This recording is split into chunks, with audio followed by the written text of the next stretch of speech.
నమస్తే. 6 టీవీ ప్రేక్షకులకి మహాశివరాత్రి పర్వదిన శుభాకాంక్షలు. శివరాత్రి గురించి మనకి వివరించడానికి మన స్టూడియోలో ఉన్నారు ప్రవచకులు కురవి గోపికృష్ణ శర్మ గారు. ఆయన అడిగి మహాశివరాత్రి విశిష్టత గురించి తెలుసుకుందాం. నమస్తే అండి. నమస్కారం అండి. మహాశివరాత్రి పర్వదినం గురించి మాకు ఆ ప్రాసెసింగ్ గురించి చెప్తారా? తప్పకుండా అండి. శుక్లాంబరధరం విష్ణుం శశివర్ణం చతుర్భుజం ప్రసన్నవదనం ధ్యాయేతు సర్వవిఘ్నోపశాంతయే. మాలాం కుండీం డమరుం శూలం శంఖం సుదర్శనం దధానం భక్తవరదం దత్తాత్రేయం నమామ్యాహం. గురుబ్రహ్మా గురుర్విష్ణుర్గురుర్దేవో మహేశ్వరః గురుః సాక్షాత్ పరం బ్రహ్మ తస్మై శ్రీ గురవే నమః. మహాశివరాత్రి, రాత్రి అనగా సుఖం ఇచ్చేటువంటిది అని అర్థం. పగలు పరమశివుడైతే రాత్రిపూట అధిపతి అమ్మవారు. పార్వతీ పరమేశ్వరుల యొక్క ఆవిర్భావ ఘట్టాన్ని మహాశివరాత్రి నాడు దివ్యలీలా కళ్యాణ మహోత్సవంగా చేస్తారు. వాగర్ధావివ సంపృక్తో వాగర్ధ ప్రతిపత్తయే జగతః పితరో వందే పార్వతీ పరమేశ్వరో. జగత్తుకి తల్లిదండ్రులు పార్వతీ పరమేశ్వరులు.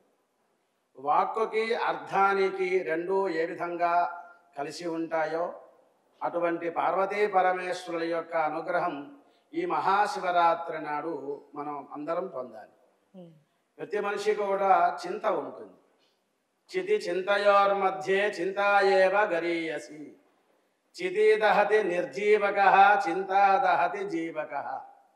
మానవుడికి చింత అనేది బ్రతికున్న వాళ్ళని దహింపజేస్తూ ఉంటుంది. అయ్యో కార్తీక మాసం వెళ్ళిపోయింది, 30 రోజులు చేయలేకపోయాం అని ప్రతి మానవుడు కూడా బాధపడుతూ ఉంటారని భగవంతుడే ఒక్కొక్క నెలలో ఒక్కొక్క వైశిష్ట్యాన్ని తెలుపుతూ వచ్చారు. అలాగా కార్తీక మాసం అది 8వ మాసం అంటారు. ఈ మాఘమాసంలోనే మహాశివరాత్రి వస్తుంది. మహాశివరాత్రి నాడు సాయంకాలం సంధ్యా సమయంలో భగవంతుణ్ణి పూజిస్తూ మర్నాడు ఉదయం వరకు కూడా మహాశివరాత్రి అభిషేచనము, అర్చనము ఇవన్నీ ఒక ప్రక్రియగా ఉంటాయి. ఇంకా పెద్దలు చెబుతారు త్రయోదశి నాడు జయతిథి అంటారు. త్రయోదశి నాడే శివరాత్రి ముందు రోజు తగినటువంటి సంభారాలన్నీ తెచ్చుకొని ఇంటిలో గోమయంతో అలికి పంచరంగులతో ముగ్గులు పెట్టి శివాలయానికి ఎదురుకుండా శివుడికి ఎదురుకుండా శివలింగం కుడికాలు అలా పైకి లేపి అలా చూస్తూ ఉంటుంది. స్వామి ఎప్పుడు పిలుస్తారో అని, శివరాత్రి ఎప్పుడు వస్తుంది అని మానవులందరూ ఎదురు చూడాలి. ఇంకా రేపే శివరాత్రి అనగా తగిన సంభారాలన్నీ కూడా చేసుకొని శివరాత్రమహోరాత్రం నిరాహారో జితేంద్రియ అర్చయేద్వా యథా న్యాయం యథా బలం.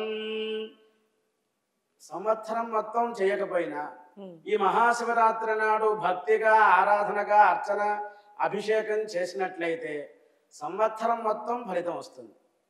ఇప్పుడు వ్యవసాయదారులు ఉంటారు. వాళ్ళు ఉపవాసం ఉండి రోజు వ్యవసాయం చేయగలరా? చేయలేరు. కాబట్టి అందరూ మానవాళి భగవంతుడి యొక్క పుత్రులు ఎవరైతే ఉంటారో మనమందరం కూడా స్వామి యొక్క సంతానమే. ఈ యొక్క మహాశివరాత్రి నాడు స్వామి యొక్క అభిషేచనము ఆరాధన చేసినట్లయితే సంవత్సరం మొత్తం ఫలితం వస్తుందని మహాశివరాత్రి వైభవాన్ని ఏర్పాటు చేశారు. ఇంకొక మాట, శ్రీరామ రామ రామేతి రమే రామే మనోరమే సహస్రనామ తత్తుల్యం రామనామ వరాననే. సాక్షాత్తు పరమేశ్వరుడే రామతారకాన్ని పార్వతీ అమ్మవారికి చెప్పారన్నమాట. అటువంటి మహత్తరమైనటువంటి కాశీ క్షేత్రం ఈ యొక్క మహాశివరాత్రి నాడు కాశీ కాశీ కాశీ అన్నట్లయితే త్రివారం పఠేన్నరః సోపి కాశీవాస ఫలం లభేత్. కాశీకి వెళ్ళి గంగలో స్నానం చేసి విశ్వేశ్వరుడి యొక్క అనుగ్రహాన్ని పొందిన ఫలితం వస్తుంది.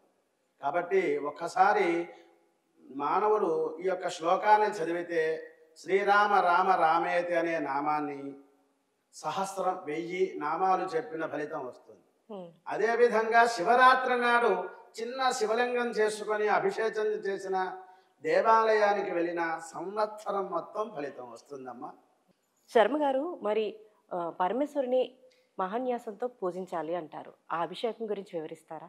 తప్పకుండా. పరమేశ్వరుడు లింగ రూపంలో ఉంటారు. ఉమ్, ఆయనకి అరూపి రూపి. రూపం ఉందా? లేదు. ముక్కు కన్ను చెవి లేదు. ఉమ్, కానీ ఒక రూపం ఉంది. వృత్తాకారంగానో దీర్ఘచతురస్రాకారంగానో ఏదో ఒక రూపం అనేది ఉన్నది. ఉమ్, కృతే రత్నమయం లింగం త్రేతాయాం హేమ సంభవం ద్వాపరే పారదం శ్రేష్టం పార్థివంతు కలౌ యుగే.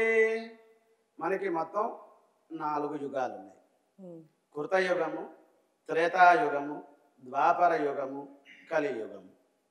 కృతయుగంలో చేసేటువంటి వైదిక ప్రక్రియలు అభిషేచనము, శివలింగము ఏ విధంగా ఎటువంటి లింగాన్ని తెచ్చుకొని అభిషేచనం చెయ్యాలి, ఇలాగా ఒక్కొక్క యుగానికి ఒక్కొక్క ధర్మం ఉంటుంది. కృతయుగంలో రత్నంతో తయారు చేయబడిన, రత్నాలతో పొదగబడిన శివలింగాన్ని అర్చన చేయండి అన్నారు. అది కలియుగంలో చేయకూడదు. చేసినా పర్వాలేదు, ఆయన ఏమనుకోడు. అడ్డబట్టు పెట్టినా నిలువు బట్టు పెట్టినా భగవంతునిగా పూజించడం. అయితే యుగ ధర్మాన్ని బట్టి మానవులు అందరూ కూడా రత్నాలు సంపాదించేవారా? ఈ యొక్క కలియుగంలో కాదు. కాబట్టి త్రేతాయాం హేమ సంభవం, హిరణ్యలింగంతో తయారు చేసి శివుడికి అభిషేచనం చేసేవారు త్రేతాయుగంలో. హిరణ్యము అంటే బంగారపు లింగం. ద్వాపరే పారదం శ్రేష్టం. ద్వాపర యుగంలో పాదరసం, మెర్క్యూరీ అంటాం కదా, దానిని కొంచెం ఘనీభవించి సిద్ధ ఆశ్రమంగా ఆ యొక్క సిద్ధలింగముగా పాదరసాన్నితో అభిషేచనం చేసినట్లయితే ద్వాపర యుగంలో మహత్తరమైన ఫలితం ఇస్తారు. ఈ కలియుగంలో మానవులందరూ కూడా రేపటి గురించి ఆలోచించాల్సిందే. ఉన్నతమైనటువంటి సంకల్పం ఉన్నా ఆచరణలో పెట్టాలంటే ధనం మూలం ఇదం జగత్తు. కాబట్టి భగవంతుడి దగ్గరికి వెళ్ళాలంటే డబ్బుంటే అక్కర్లేదు, భక్తి చాలు. కాబట్టి ఈ యొక్క కలియుగంలో మురులింగార్చన అంటారు. పుట్టమట్టితో చక్కగా లింగాన్ని అర్చన చేసి అభిషేకం చెయ్యండి అన్నారు. మరి అభిషేకం చేయాలి అంటే ఆయన దగ్గరికి వెళ్ళాలిగా. అంటే అప్పుడు మహాన్యాసము అనే కార్యక్రమాన్ని ప్రారంభం చేస్తారు. న్యాసము అంటే ఉంచుట లేక కదులుట. మన యొక్క శరీరంలోనే ఒక్కొక్క అవయవానికి ఒక్కొక్క దేవత ఉంటారు.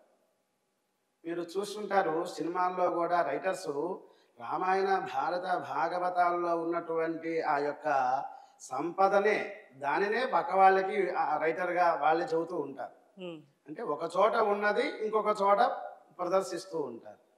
కంటి చూపుతో నిన్ను చంపేస్తాను అంటారు. అది కూడా భారతంలో కథ. తపస్సు చేస్తూ ఉంటారు కౌశికుడు అనేటువంటి ఆయన. అప్పుడు ఆ చెట్టు కింద తపస్సు చేస్తూ ఉంటే పైనుంచి ఒక పక్షి రెట్ట వేస్తుంది. ఇలా చూడంగానే కంటి చూపుతో భస్మం అయిపోతుంది.